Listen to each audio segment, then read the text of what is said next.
नमस्कार, सलाम, Sat Shri Akal and a very good morning. Angels की इतिहास की क्लास में एक बार फिर से आपका स्वागत करता हूं। पिछले वीडियो में हमने देखा कि मुगल एम्पायर का जो पहला हिस्सा हमने कवर किया था, 1526 में बाबर मुगल साम्राज्य की स्थापना करते हैं इब्राहिम लोदी को हरा करके, और 1530 में बाबर की डेथ हो जाती है और उनका बेटा हुमायूं उनको सक्सीड करता है। 1530 में वो गद्दी संभालते हैं और 1540 आते आते चौसा और कन्नौज की बैटल में बुरी तरह से उनकी हार होती है। शेरशाह सूरी उनको हराते हैं और he was forced to leave India। Bharat छोड़ते समय जब वो अपनी किसी रिलेटिव से सहायता मांगने जाते हैं तो वो अपनी रानी को किसी राजपूत राजा के यहाँ, ऐसा कहा जाता है, शरण दे करके जाते हैं, दिलवा करके जाते हैं, और वहीं पर अकबर का जन्म होता है। तो इस तरह से बड़ा हुमायूं नाम तो सौभाग्यशाली इसका अर्थ होता है, लेकिन यहाँ से उनका दुर्भाग्य शुरू होता है और वो पूरे 15 साल तक इसके बाद भटकते ही रहे। हालांकि 1555 में उन्होंने अपने किसी रिलेटिव की सहायता से फिर से भारत में अपना राज्य स्थापित किया और इसके ठीक एक साल बाद 1556 में उनकी डेथ हो जाती है। इस समय अकबर लगभग 14 साल के थे, 14 भी कंप्लीट नहीं हुए थे, वो 13 साल कुछ दिन के थे।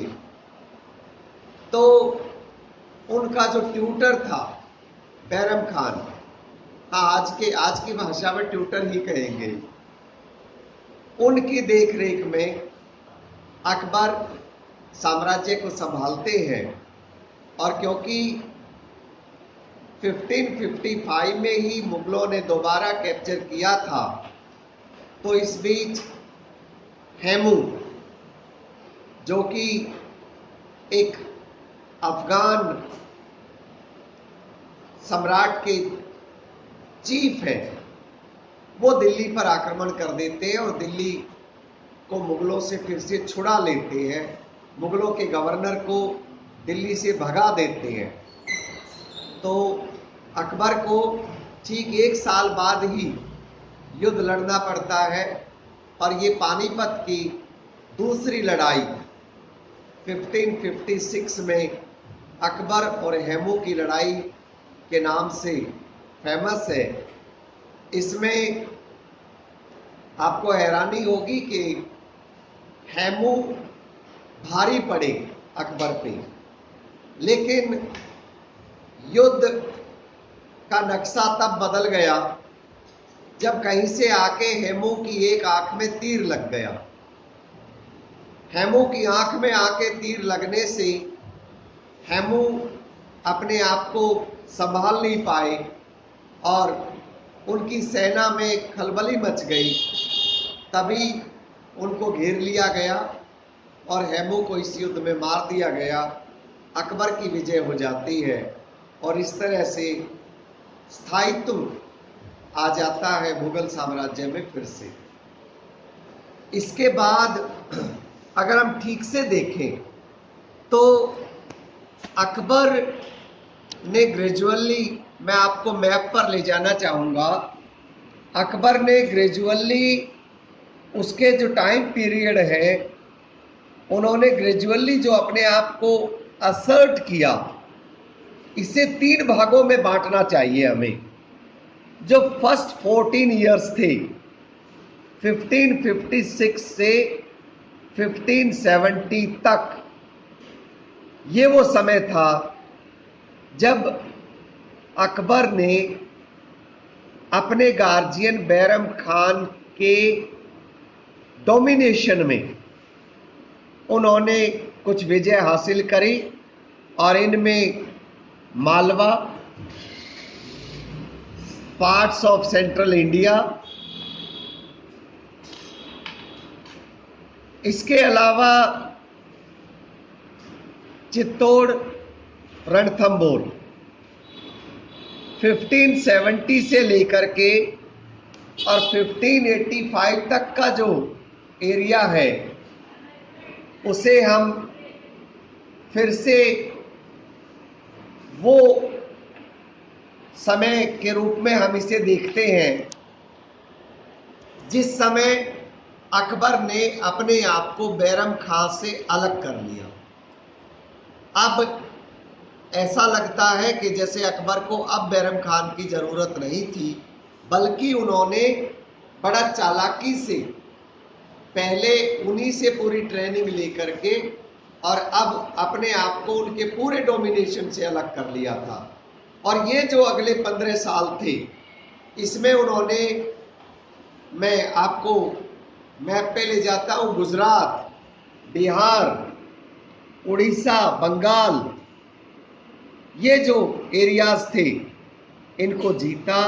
और आपको पता है कि पार्ट्स ऑफ गुजरात और बंगाल बहुत रिच, एक बात तो ये कि ये दोनों पार्ट्स बहुत रिच, दूसरी बात इन पे बंदरगाह और सारा व्यापार बंदरगाह से होता था। तो इन पार्ट्स ने अकबर को दो दो फायदे दिए और बहुत बड़ा रिचेज, रुपया पैसा, बहुत चांदी सोना बहुत ज्यादा आया उस समय गुजरात, बंगाल, बिहार, उड़ीसा जीतने की वजह से। तो इस तरह से अब मुगल साम्राज्य सुदृढ़ होने लग गया। मुगल साम्राज्य के खजाने में सोना, चांदी, हीरे जवाहरात और पैसा भरमार होने लग गया। और जब पैसा होता है तो सेनाएं सुदृढ़ होती हैं और आगे के एरियाज भी जीते जाते हैं। हम अगला जो समय है वो 1585 से 1605 तक के जो 20 साल हैं उनको एक तीसरे फेज के रूप में पढ़ेंगे, जब अकबर ने अपने साम्राज्य को एक्सपेंड कर दिया आजकल का पाकिस्तान और अफगानिस्तान तक। लेकिन इसकी बात हम बाद में करेंगे, उससे पहले हम बात करने जा रहे हैं उस फेमस लड़ाई की। वैसे तो बहुत सारे युद्ध इन्होंने लड़े, लेकिन एक ही राजपूत राजा थे जो अपनी जिंदगी में कभी हारे नहीं।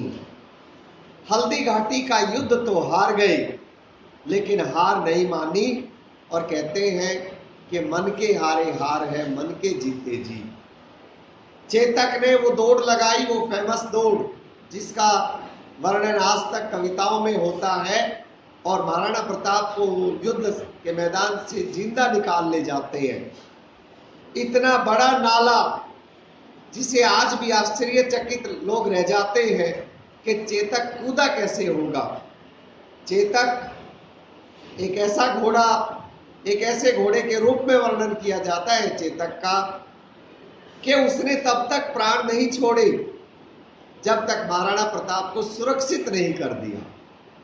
और लास्ट में वो छलांग, उस नाले पे वो छलांग जिसे आज भी इतिहासकार देखते हैं तो विश्वास नहीं होता कि इतनी लंबी छलांग कोई घोड़ा अपने स्वामी को बचाने के लिए लगा सकता है।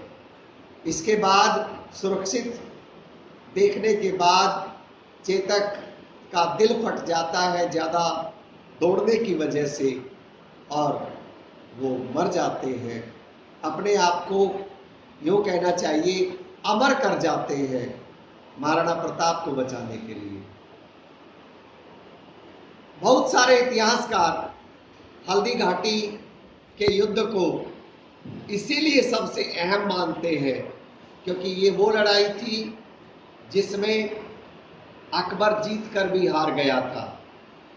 उसने हालांकि किला जीत लिया, कुछ पार्ट्स जीत लिए, लेकिन महाराणा प्रताप ने जिंदगी भर हार नहीं मानी और जैसे ही अकबर का ध्यान दूसरी दिशा में हुआ तो उन्होंने फिर से वेस्ट का काफी हिस्सा वापस जीत लिया था। घास की रोटियां खाई लेकिन पराधीनता स्वीकार नहीं करी, ऐसे थे महाराणा प्रताप। तो उन्हीं के बारे में, हल्दी घाटी के उस युद्ध के बारे में हम आपको कुछ ग्लिम्पसेस लेकर के आ रहे हैं। आइए ध्यान से देखिएगा। तो हल्दी घाटी का वो युद्ध हम पहले आपको लिए चलते हैं। कुछ नोबल्स, राजपूत वॉरियर जो आपस में बात कर रहे हैं और इन्हीं में ये चर्चा भी हो रही है। ये आए हैं अकबर की पराधीनता कुछ राजपूत राजाओं ने स्वीकार कर ली है, अलायंस के नाम पे, दोस्ती के नाम पे। तो इस तरह से कुछ राजपूत राजाओं से रिश्तेदारियां करी, कुछ से दोस्ती करी और अकबर ने अपने साम्राज्य को सुदृढ़ करना शुरू कर दिया था। अकबर ने महाराणा प्रताप के लिए भी अपना एक मैसेंजर भेजा। उन्होंने कहा कि आप जाइए महाराणा प्रताप से बात कीजिए, और उन्होंने जाकर के बात करी। Please accept the friendship of emperor Akbar and join the Mughal empire.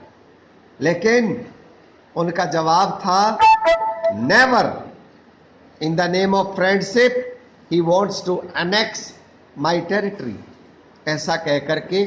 और फिर देखिए उन्होंने भेजा मान सिंह को। मान सिंह एक राजपूत ही थे और उन्होंने जब, मान सिंह ने ही जब कहा था अकबर से कि प्रताप एक ग्रेट वॉरियर है, उनके पास पहले एम्बेसडर भेजिए, तो उन्होंने मान सिंह को ही भेज दिया। मान सिंह जब महाराणा प्रताप के पास पहुंचे और उन्होंने कहा, ब्रदर एक्सेप्ट द अलायंस, तो महाराणा प्रताप ने कहा था, don't call me brother, you are a traitor, you have dishonoured the Rajput and you can not be my brother. इस तरह से महाराणा प्रताप ने रिफ्यूज कर दिया। और ये वो सीन है। अब तो हल्दी घाटी के मैदान में तय था लड़ाई होना। तो मान सिंह के पास लगभग 10,000 सैनिक और महाराणा प्रताप के पास 3,000, लेकिन इन 3,000 के अलावा 400 भील अपने तीर लेकर के महाराणा प्रताप का साथ देने आए थे। ये बड़ी बात है। इस तरह से युद्ध तो हार जाते हैं, चेतक उनको बचा के ले जाता है और जब वो वहां से चले जाते हैं तो एक मीटिंग वो करते हैं। Akbar led a campaign against him और Gogunda, Udaipur, Kumbhalgarh were all under his control. तो इस तरह से महाराणा ने लड़ाई जारी रखी। महाराणा तैयारी करते रहे और महाराणा प्रताप एक ऐसे योद्धा थे कि उन्होंने यहाँ तक कह दिया कि अब वो ऐसी उम्मीद कर रहे होंगे कि हम अब उन पे अटैक नहीं करेंगे, तो अभी अटैक कीजिए। एक बार चेतक को जरूर देखिए, वो चेतक जिसका कविताओं में वर्णन मिलता है, वो चेतक जिसपे कई कवियों ने एक घोड़े पे कविता बना दी है। और इस तरह से महाराणा प्रताप ने वेस्ट के काफी एरियाज वापस जीते और महाराणा प्रताप 1597 में इस दुनिया को छोड़ के चले गए, अपनी जिंदगी में कभी पराधीन नहीं हुए, कभी हारे नहीं। ऐसे थे महाराणा प्रताप। तो हल्दी घाटी के युद्ध को इसी वजह से डिटेल में बताना और पढ़ाना जरूरी था, ताकि वो देशभक्ति, मातृभूमि के प्रति वो प्रेम आपको भी पता चले क्या होता है। हम वैसे तो भाईचारे के साथ हम भारतीय रहते हैं, लेकिन जब कोई हम पर अटैक करे तो वो चाहे चीन हो, चाहे पाकिस्तान हो, चाहे कोई और हो, हमें फिर से उन्हीं महाराणा प्रताप को याद करना चाहिए, उसी हल्दी घाटी को याद करके, और हमारे सैनिक जिस तरह से तत्पर रहते हैं, हम हर नागरिक को इसी तत्परता से अपने देश के लिए सब कुछ न्यौछावर करने के लिए तैयार रहना चाहिए।